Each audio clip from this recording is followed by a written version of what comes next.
നമുക്ക് കൂടുതൽ വാർത്തകളിലേക്ക് കിടക്കാം. തിരുവനന്തപുരം വെഞ്ഞാറമൂട്ടിൽ ഫ്ലവർ മില്ലിലെ ബെൽറ്റിൽ കുരുങ്ങി കഴുത്തറ്റ് യുവതിക്ക് ദാരുണാന്ത്യം. മില്ലിലെ ജീവനക്കാരിയും പുളിമാത്ത് സ്വദേശിയുമായ ബീനയാണ് മരിച്ചത്.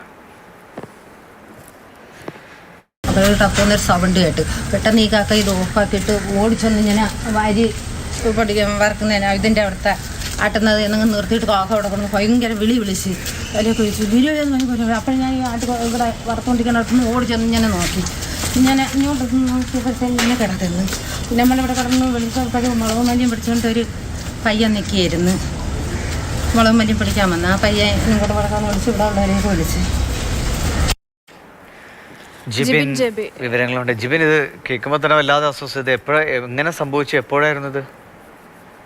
ദിവിഷ്, ഇന്ന് ഉച്ചയ്ക്ക് ശേഷമാണ് വെഞ്ഞാറമൂട് പ്രവർത്തിക്കുന്ന അരുടിയിൽ എന്ന് പറയുന്ന ഫ്ലവർ മില്ലിൽ ഇത്തരത്തിലൊരു അപകടം ഉണ്ടാകുകയും ഒരാൾക്ക് ജീവൻ നഷ്ടമാവുന്ന സാഹചര്യവും ഉണ്ടായത്.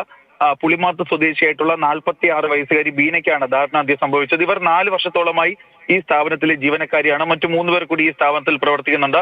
ഉച്ചയോടുകൂടി അരിമില്ലിൽ ഈ മില്ലിൽ പൊടിക്കുന്ന സമയത്ത് ഇവർ ധരിച്ചിരുന്ന വസ്ത്രത്തിലെ ഷോൾ ബെൽറ്റിൽ കുരുങ്ങുകയായിരുന്നു. അങ്ങനെയാണ് ഇവർക്ക് ഈ കഴുത്ത് അറ്റ് മരണം സംഭവിക്കുന്നത്. ഉച്ചത്തിലുള്ള നിലവിളി കേട്ടാണ് കൂടെ ഉണ്ടായിരുന്നവർ അടുത്തേക്ക് എത്തുന്നത്. പിന്നീട് ഇവർ ഈ ഫ്ലവർ മില്ലിന്റെ പവർ സ്വിച്ച് ഓഫ് ചെയ്ത ശേഷമാണ് ബീനയെ പുറത്തേക്ക് എടുത്തത്. എന്തായാലും അത് ദാരുണമായ ഒരു സംഭവമാണ് ഇവിടെ ഉണ്ടായിരിക്കുന്നത്. ദിവിഷ്, കഴുത്തിലെ ഷോള് ബെൽറ്റിൽ കുരുങ്ങിയാണ് ഈ കഴുത്തറ്റു പോകും വണ്ണം അപകടം ഉണ്ടായിരിക്കുന്നത്. അതിദാരുണമായിട്ടുള്ള സംഭവമാണ്. പുളിമാത്ത് സ്വദേശി ബീനയ്ക്കാണ് ജീവൻ നഷ്ടമായത്.